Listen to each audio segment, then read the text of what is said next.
30 warships surrounded the small cargo vessel like wolves circling a wounded deer. The Sithrani battle fleet had been patrolling this sector for decades, and they had seen many species stumble into their territory. All of them reacted the same way: panic, begging, desperate attempts to flee. The creatures aboard this strange ship did none of these things. High Commander Ashuran stood on his flagship and watched the sensor readings with growing confusion. The alien vessel had made no attempt to run. No distress signals. No weapons charging. It simply sat there, drifting slightly, as if the crew inside was busy with something else entirely. "Open a channel," Ashuran ordered. "Demand their surrender." The communication officer obeyed. The message was simple and direct, as all Sithrani commands were. Surrender immediately or face destruction. Submit to the dominion of eternal stars or die. The response came 30 seconds later. A female voice, calm and slightly annoyed. "Yes, hello. Give us a moment. We're checking our star charts. I think we made a wrong turn somewhere." Ashuran's 4 eyes blinked in sequence. His translator must be malfunctioning. "Repeat your message, alien vessel." "I said we're checking our maps. Our navigation computer glitched during the jump. Can you tell us where we are exactly? We have a delivery deadline." The bridge crew exchanged looks. In 300 years of conquest, no species had ever responded to a Sithrani war fleet by asking for directions. Inside the cargo ship Wandering Mule, Captain Diana Okoye rubbed her temples and studied the star chart. At 52 years old, she had hauled cargo across known space for 3 decades. She had seen engine failures, pirate attacks, and asteroid storms. A bunch of alien warships pointing guns at her ship was annoying, but not worth panicking over. "Ravi," she said to her young pilot, "did you figure out where we are?" Ravi Sharma looked up from his console. "About 40 light years from where we should be. The NAV computer definitely glitched. We're in uncharted space." "Wonderful." Diana turned to her engineer. "Yusuf, how long to fix the navigation system?" Yusuf Adebayo was already elbow-deep in a panel. He spoke slowly, as he always did. "4 hours. Maybe 5. The quantum alignment is completely off." "Captain," said Ingrid Holmberg, the ship's medic, "I think those aliens want us to surrender." She was looking at the translation of the Sithrani message with a raised eyebrow. "They seem quite serious about it." "They can wait," Diana said. "We need to figure out where we are first." In the corner of the small bridge, B. Kowalski continued knitting a sock. At 61, she was the oldest crew member and handled cargo loading. She had survived a factory collapse on Earth, raised 4 children, and had 6 grandchildren. Alien warships did not impress her. "They're getting angry," Ravi reported, sending more threats. Diana sighed and opened the channel again. "Look, we're not here to cause trouble. We're a cargo ship. We deliver industrial equipment. We accidentally ended up in your space, and we'd very much like to leave. Can we discuss this like reasonable people?" On the Sithrani flagship, Ashuran felt something he had not experienced in decades. Uncertainty. These aliens were not behaving correctly. Every species in the galaxy understood the natural order. The strong dominated. The weak submitted. Fear was the universal language. These creatures seemed to be missing that understanding entirely. "Bring them aboard," Ashuran commanded. "We will interrogate them and learn what kind of beings they are." The order was transmitted. Armed shuttles launched toward the cargo vessel. Diana watched them approach on the sensors. "Well, they're sending boarding parties. I suppose we should let them in." "Should we be worried?" Ravi asked. "About what?" "They want to talk." "We'll talk. Maybe they can give us proper directions." Diana stood and straightened her jacket. "Everyone stay calm. Be polite. We're guests in their space, after all." The Sithrani soldiers boarded expecting resistance. They found 5 humans waiting calmly by the airlock. The older female nodded politely. The large male was wiping grease off his hands. The young one looked curious. The middle-aged female checked something on her medical tablet, and the elderly female was putting knitting needles into a bag. "Hello," Diana said. "I'm Captain Diana Okoye. Welcome to our ship. Do you need us to come with you?" The squad leader had conquered worlds. He had seen species scream, fight, and die. He had never seen anyone greet an armed boarding party like they were expected guests. "You will come," he managed. "The High Commander will question you." "Of course. Can we bring some personal items?" "The trip might take a while." The squad leader did not know how to refuse such a reasonable request. He nodded, B. Kowalski grabbed her knitting bag. Thank you, dear. I'm working on a lovely pattern. It would be a shame to leave it. The Sithrani soldiers escorted the humans to the shuttle in complete silence. They had been trained to handle terror, aggression, and desperation. They had no training for politeness. As the shuttle carried them toward the massive flagship, Ravi looked out the window at the fleet surrounding them. That's a lot of ships, he observed. 32, Yusuf said. I counted. Impressive engineering, Diana agreed. I wonder what fuel they use. The Sithrani pilot flying the shuttle gripped his controls tighter. His passengers were surrounded by enough firepower to destroy a planet, and they were discussing engineering. Something was very wrong with these creatures. Something that made his scales itch with a feeling he could not name. On the flagship, High Commander Ashuran prepared his interrogation chamber. He would break these aliens and learn their secrets. He did not know that he was about to encounter something his empire had never faced. Beings who simply refused to be afraid. The interrogation chamber had been designed by masters of psychological warfare. Red light filtered through bone decorations on the walls. Restraint devices hung from the ceiling like sleeping predators. The air was cold and carried a faint smell of fear from previous occupants. The 5 humans had been sitting in this room for 6 hours. No food, no water, no explanation. Standard Sithrani softening technique. Yusuf had fallen asleep with his head on the table. His snoring echoed softly off the bone walls. B was on her 3rd sock. The clicking of her needles was the only sound in the chamber besides Yusuf's breathing. Diana was doing stretching exercises. Her back always got stiff on long trips, and sitting in uncomfortable chairs did not help. Ravi was examining the restraint devices with academic interest. The engineering is quite clever, he said to Ingrid. See how the joints articulate. Very efficient design. Ingrid glanced up from her medical tablet. I'm more interested in the bone decorations. Some of these species had very unusual skeletal structures. The door slid open with a hiss designed to sound like a predator's breath. Senior Truth Seeker Morvain entered. He was 7 feet tall. His gray skin was covered in ritual scars, each one representing a mind he had broken. His eyes were black pools that had watched countless beings shatter under his attention. He had served the Dominion for 200 years, and no one had ever resisted him. The humans looked up with mild interest.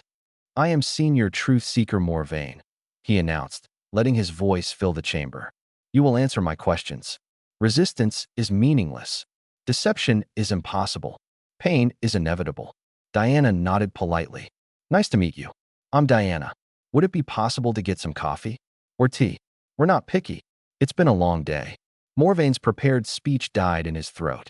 In 2 centuries, no one had ever interrupted his introduction to ask for beverages.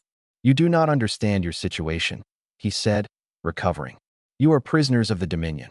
Your lives belong to us now. That seems like a legal gray area, Ingrid observed. We didn't enter your space intentionally. Surely there's some process for accidental border crossings. Morvain decided to try a different approach. He stepped closer to Diana, looming over her with all 7 feet of scarred intimidation. I have broken thousands of minds. I have made warriors weep like infants. I have turned the brave into hollow shells. Do you understand what I can do to you? Diana looked up at him with genuine curiosity. That sounds like a very stressful job. Do you get time off? Vacation days? Behind her, Ravi whispered to Yusuf, who had woken up. I think he's trying to scare us. Oh, Yusuf said, blinking sleep from his eyes. That's interesting. He turned to Morvain. I really do like the restraint engineering. Did you design these yourself? Morvain felt something crack inside his professional confidence. He tried showing them the belongings of previous prisoners. Diana asked if the families had been notified. He described the tortures that awaited uncooperative subjects. Ingrid asked if the medical facilities were properly sanitized. He screamed directly into Ravi's face about the coming pain. Ravi asked if he had considered voice therapy for his throat. And through it all, he kept knitting. You seem tense, dear, she said to Morvain during a pause in his threats. I could make you a scarf. Blue would look nice with your skin color. 3 hours later, Morvain stood before High Commander Ashuran. His hands were shaking slightly. His scars felt cold. Report, Ashuran commanded. They are immune, Morvain said. The words felt wrong in his mouth. I used every technique. Psychological pressure, physical intimidation, sensory manipulation. Nothing works. Nothing. They asked me for refreshments. They complimented my equipment. The old female offered to knit me clothing. Morvain's voice cracked. They are not afraid, Commander. They acknowledge the threats, they understand the danger, and they simply do not respond with fear. Ashuran processed this information. It made no sense. Fear was universal. Every creature in the galaxy feared death, pain, and loss. It was the foundation of the Dominion's power. What are they, he asked. They call themselves humans. From a planet called Earth. Morvain pulled up the database. We have no records of this species or their world. They appear to come from beyond our mapped territories. A junior analyst approached with a tablet. Hi, Commander. I've analyzed their ship's database. Their origin point is approximately 200 light-years beyond our border. Their planet is unusual. Explain. The analyst swallowed nervously. Extreme temperature variations. Tectonic instability. Predators in every environment. Toxic atmosphere components. Bacterial and viral threats in the billions. Their own historical records show they've survived multiple extinction-level events. Ashuran stared at the data. They evolved on a death world. It appears so, Commander. And they don't just survive there. They thrive. They build cities, raise families, explore their planet's most dangerous regions for entertainment. The High Commander looked back at the screen showing the 5 humans in the interrogation chamber. The old female was teaching the medic a new knitting pattern. The engineer was examining a wall panel. The captain was doing more stretches. They were comfortable. In the heart of the Dominion's most feared interrogation facility, they were perfectly comfortable. Transfer them to the throne of voices, Ashuran ordered. The Emperor must see this himself. Is that wise, Commander? We don't know what they're capable of. That is precisely why he must see them. Ashuran watched the humans on the screen. We have built an empire on fear. These creatures may be the first beings we've encountered who are genuinely immune to it. He paused, feeling a strange coldness in his chest. And that makes them the most dangerous things we have ever found. In the interrogation chamber, Diana heard the announcement about their transfer. She gathered her crew with a calm nod. Looks like we're going to meet someone important, she said. Everyone be polite. And Ravi, check if they're towing our ship. We still have cargo to deliver. They walked out of the chamber as if leaving a mildly boring meeting. Behind them, Morvain stared at the empty room. For the first time in 200 years, he did not know what he was feeling, that he suspected it might be fear. Nobody in the throne of voices had ever seen creatures walk the way these aliens walked. The main concourse stretched for 3 kilometers, lined with monuments to Sithrani conquest. Statues of defeated species knelt in eternal submission. Holographic displays showed worlds burning under imperial assault. Thousands of aliens from dozens of subjugated species watched from the sides, their eyes lowered in proper deference. The 5 humans walked through it all like tourists visiting a slightly interesting museum. The architecture is quite dramatic, Diana observed, looking up at a massive statue of Emperor Kael'thas crushing a planet in his clawed hand. They really commit to their aesthetic. Reminds me of a hospital I worked at in Oslo, Ingrid said. Lots of unnecessary hallways. Very intimidating, not very practical. The Sithrani guards escorting them kept exchanging nervous glances. They had marched prisoners through this concourse many times. All of them had trembled. Many had wept. Some had collapsed entirely, overwhelmed by the display of imperial power. These creatures were commenting on the interior design. Among the watching crowds, the subjugated species stared with expressions their masters had never seen before. The Pelori, small and nervous beings conquered 200 years ago, whispered to each other in confusion. The Vastuum, once mighty warriors now broken into docile servants, lifted their massive heads to watch. The Churin, insectoid creatures enslaved just 50 years past, clicked their mandibles in something that might have been wonder. Why were these new aliens not afraid? The procession stopped when a young Pelori servant stepped forward to offer water to the guards. In her nervousness, she tripped. The tray flew from her hands. Water splashed across the polished floor. The crowd went silent. In the Dominion, such clumsiness was punished severely. The Pelori girl froze, her small body trembling, waiting for the blow that would come, be moved before anyone else could react. She knelt beside the girl and helped gather the fallen cups. No harm done, dear. Accidents happen. Are you all right? The Pelori looked up at her with enormous eyes. No one had ever helped her before. Not once in her entire life. In the Dominion, you did not help others. Kindness was weakness. Compassion was exploitation waiting to happen. The old human woman smiled at her and patted her hand gently before standing. The guards did not know how to respond. The protocol for this situation did not exist. They simply continued walking, leaving the Pelori girl standing alone with an expression no Sithrani could have understood. Hope. The throne room of Emperor Kael'thas IX was the largest enclosed space in the Dominion. The ceiling disappeared into darkness above. The approach to the throne was lined with the bones of conquered species, each skeleton mounted in poses of supplication. The throne itself was made of living metal that shifted and flowed in response to the Emperor's moods. Kael'thas sat upon it like a god carved from shadow. He had ruled for 300 years. He had crushed rebellions, exterminated species, and built an empire that spanned 1,000 stars. Every being who entered this room fell to their knees. The humans entered and stopped at a respectful distance. Diana bowed. Not deeply, not submissively, but politely. The kind of bow you might give when meeting a new business contact. "Good afternoon," she said. "Thank you for agreeing to see us. I'm Captain Diana Okoye of the cargo vessel Wandering Mule."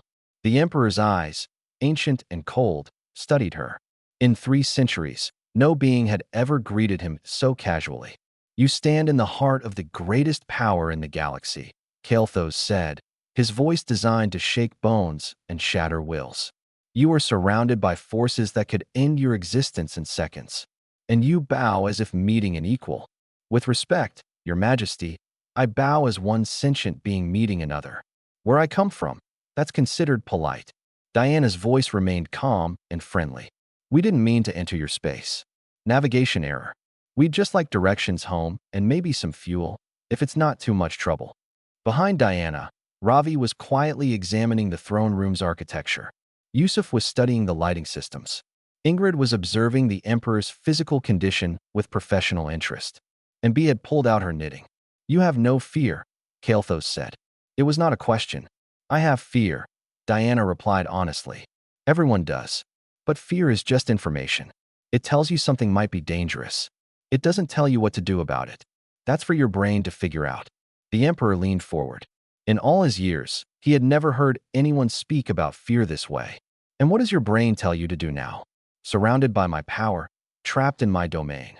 Diana considered the question. "My brain tells me to be polite, explain our situation clearly, and hope we can reach an agreement that works for everyone. Fighting would be pointless. Running is impossible. So talking seems like the best option." Elder Council Cythera, standing beside the throne, watched the exchange with growing fascination. She had advised emperors for 500 years. She had studied every species in the Dominion. She had never encountered anything like this. These humans acknowledged their fear. They understood their danger. And then they simply continued thinking clearly anyway. It was impossible. Fear was supposed to overwhelm reason. That was how the Dominion maintained control. That was how every empire in history maintained control. But these creatures had somehow broken that ancient equation. The Emperor sat back on his flowing throne. "You intrigue me, Captain Diana Okoye. You and your people will remain as my guests while I decide what to do with you." "Thank you, Your Majesty. May I ask one thing?" "Speak. Is our ship being maintained? We do have cargo to deliver eventually." Kael'thas stared at her for a long moment. Then he made a sound that his court had not heard in decades. He laughed. "Your ship is safe, Captain. Your cargo will wait." The humans were escorted to guest quarters. Behind them, the throne room buzzed with whispered speculation. And in the shadows, the servant species watched them go with new light in their eyes. Something had changed in the throne of voices, something that could never be unchanged. 3 days changed everything and nothing at the same time. The humans remained in their comfortable prison, and the Dominion continued to function around them. But something was spreading through the throne of voices like a slow disease. The servant species were watching. Yusuf had made friends with the maintenance workers. When a life support regulator broke down in the lower levels, he offered to help fix it. The Vastuum technicians had never seen anyone volunteer to assist them. They stood frozen as this strange alien crawled into the machinery and emerged 2 hours later, grease-covered and smiling. Interesting design, he told them. Different from what I'm used to, but the principles are the same. Air wants to flow. Water wants to condense. You just need to give them paths to follow. The Vastrum did not know what to say, so they said nothing. But they remembered. Ingrid had set up an informal medical station in the quarter's common room. Word spread through the servant population that the human healer would treat anyone who came. She did not ask for payment. She did not report ailments to the masters. She simply helped out. A Churin worker came to her with a cracked exoskeleton that had been bothering him for months. No Sithrani medic would waste time on a servant. Ingrid examined him carefully and applied a bonding compound from her kit. Keep it clean and dry for a week, she instructed. Come back if it cracks again. The Churin clicked his gratitude and left. He told others. They came too. Ravi had memorized the station's public areas through constant exploration. The guards assigned to follow him grew exhausted, trying to keep up with his curiosity. He asked questions about everything. How did the gravity generators work? What powered the lights? Why were the corridors arranged this way? He treated every answer as genuinely interesting, because to him, it was, and B had formed a knitting circle. For Pelori servants now met with her each evening, learning to turn simple thread into useful objects. They had never created anything before. They had only served. The act of making something with their own hands, something that belonged to them, changed something in their eyes. Diana spent her time differently. Noble observers came to study her, and she turned every visit into a conversation. She asked about their history, their culture, their lives. She listened more than she spoke. She treated each one as an individual, not as a representative of a conquering species. It confused them deeply. Elder Council Sithra requested permission to interview each human separately. The Emperor granted it. She needed to understand what these creatures were. She spoke with Diana first. You show no fear because you are brave. I show no fear because panicking doesn't help, Diana replied. When things go wrong, you assess the situation, identify your options, and act on the best one. Fear can tell you there's danger, but it can't tell you what to do about it. That's what thinking is for. Sithra interviewed Yusuf next. He described Earth. The seasonal temperature swings that could span 80 degrees. The tectonic plates that generated earthquakes and volcanic eruptions. The hurricanes, tornadoes, and floods. The millions of bacterial and viral species that could kill a human in days. Your world is hostile to your survival, Sithra observed. It's home, Yusuf said simply.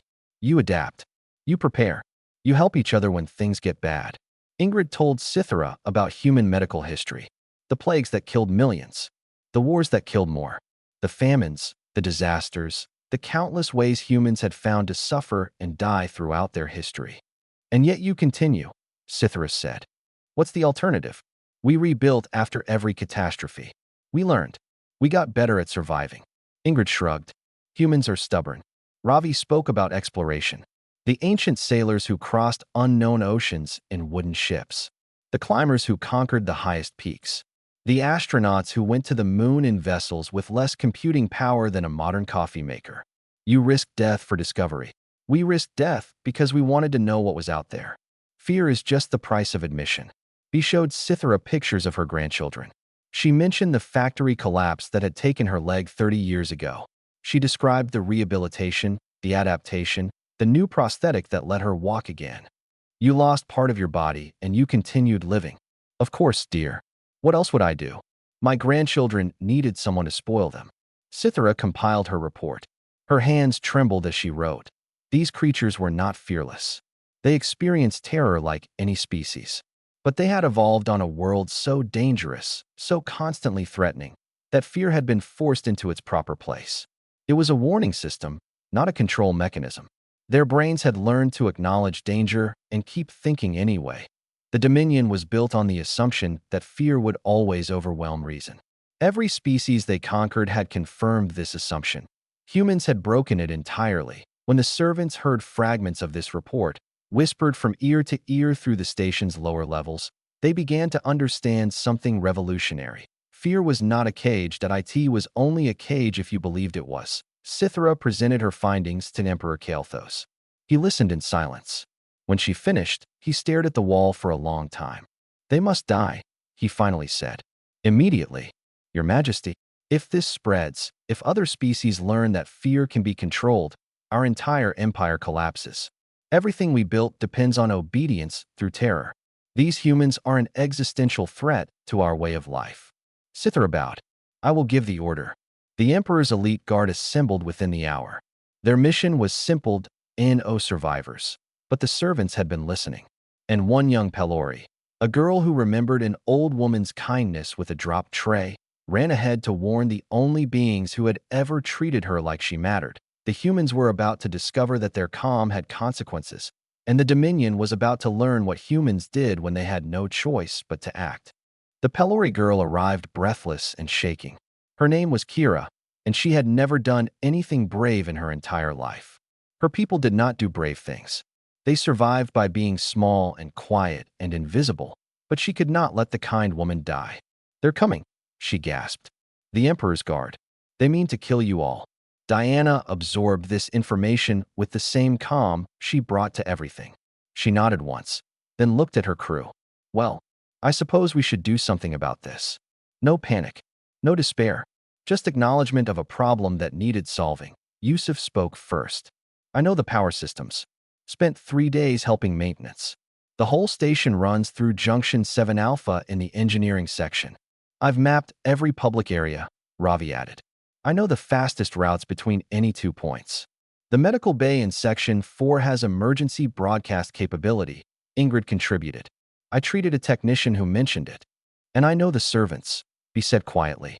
"They've been watching us, dear, waiting to see what we would do. They'll help if we ask." Diana considered their options.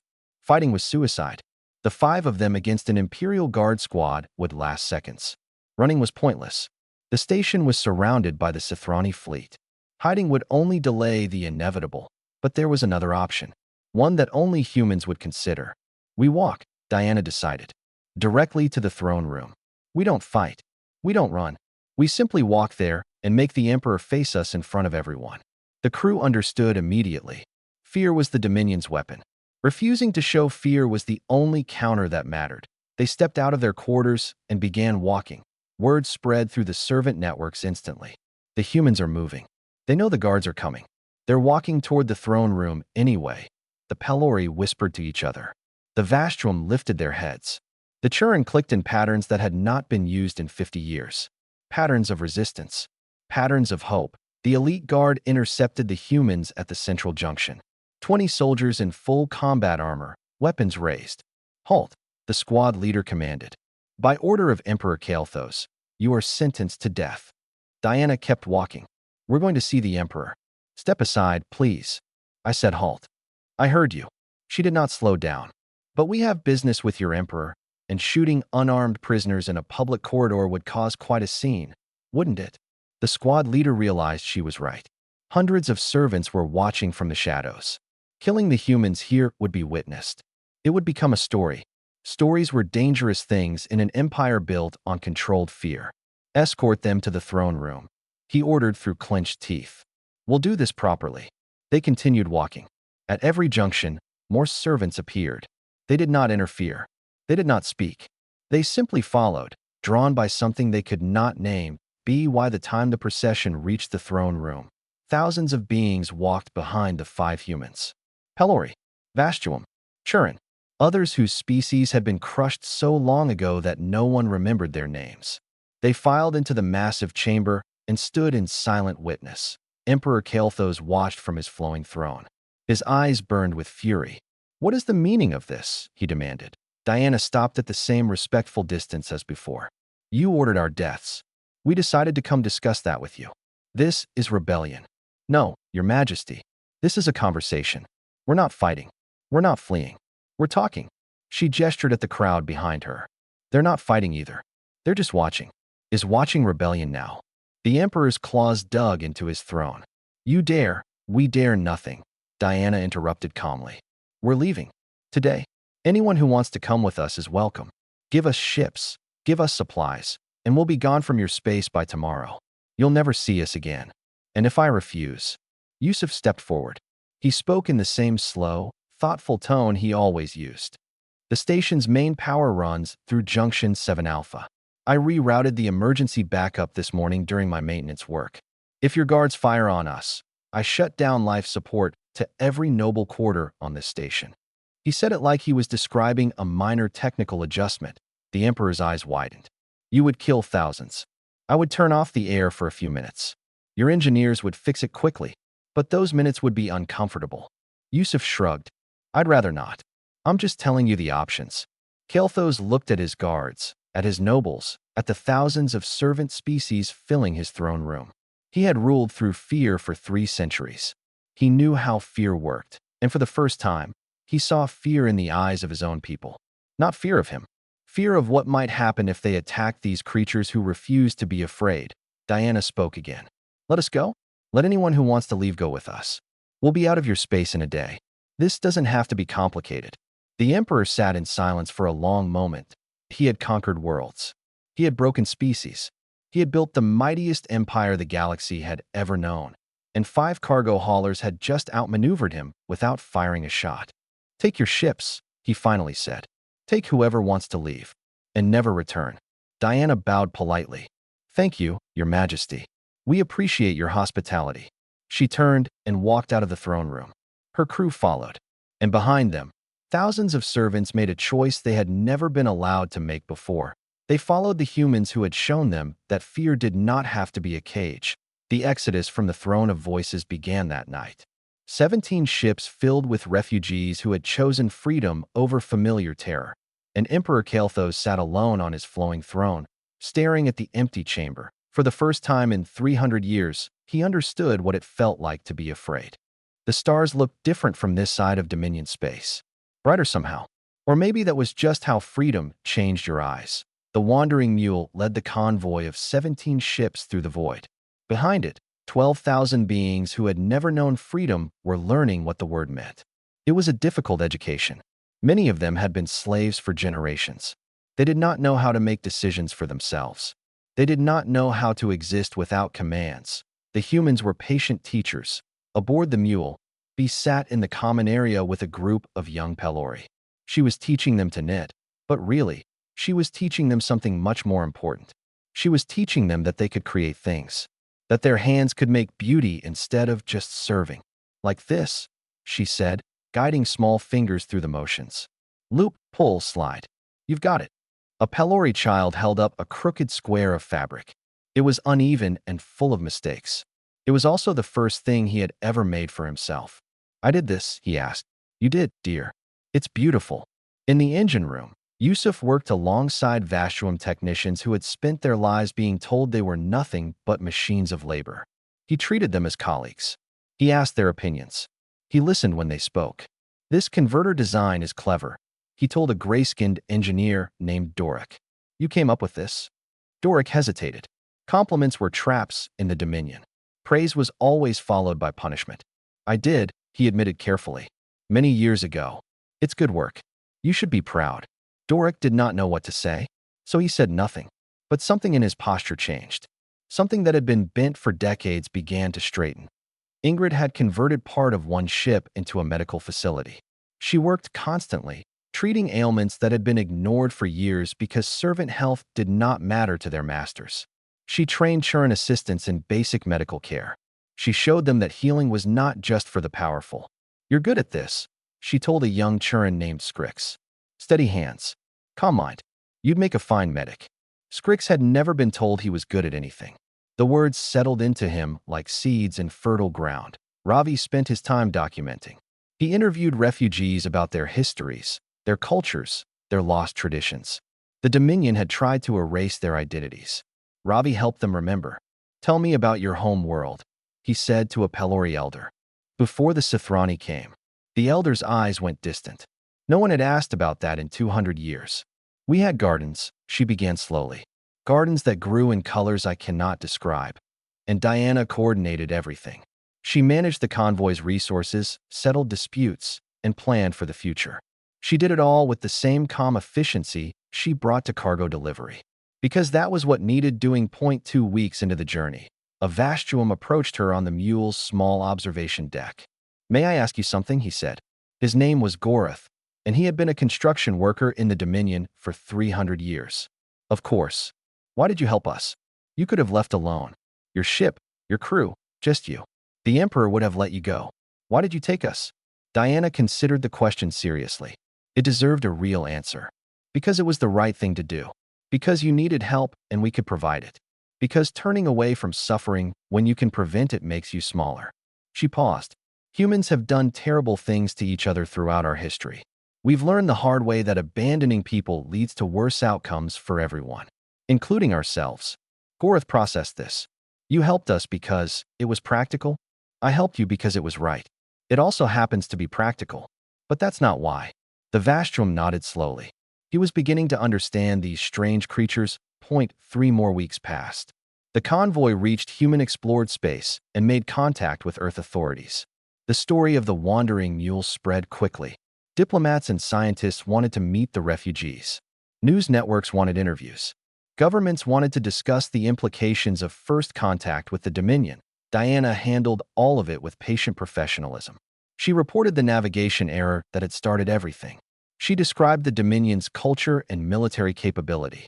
She explained why 12,000 refugees were now seeking asylum in human space. When asked if she was a hero, she laughed. I'm a cargo hauler who made a wrong turn. Everything that happened after that was just problem-solving. The refugees were resettled on a colony world that welcomed them. The Pelori started new gardens. The Vastrum built new structures. The Churin formed new communities. They called their settlement New Horizon, because that was what the humans had given them, a view of something beyond fear. Months later, Diana finally completed her original delivery. The cargo arrived 3 months late. The client complained about the delay and demanded an explanation. Diana handed over the manifest and shrugged. Space is unpredictable. We had some detours. Detours? 3 months of detours. It's a long story. The client saw something in her eyes. Something that suggested pressing the issue would be unwise. He signed for the cargo and did not ask further questions. Diana went home. She called her daughter and apologized for missing the holidays. Work stuff. You know how it is. Mom, her daughter said, you're all over the news. You freed 12,000 slaves from a galactic empire. We helped some people who needed it. That's all. Her daughter laughed. You're impossible. I'm practical. There's a difference. And across the galaxy, in the dark corners where oppressed species huddled and whispered, a story spread. It spoke of beings from beyond the stars who did not bow, who helped without expecting return, who faced death with steady hands and mild irritation. It spoke of creatures called humans, and it whispered that they were coming, not with armies or weapons, with something far more dangerous, with the simple, revolutionary idea that fear did not have to rule. The dominion of eternal stars trembled, and the universe grew a little brighter.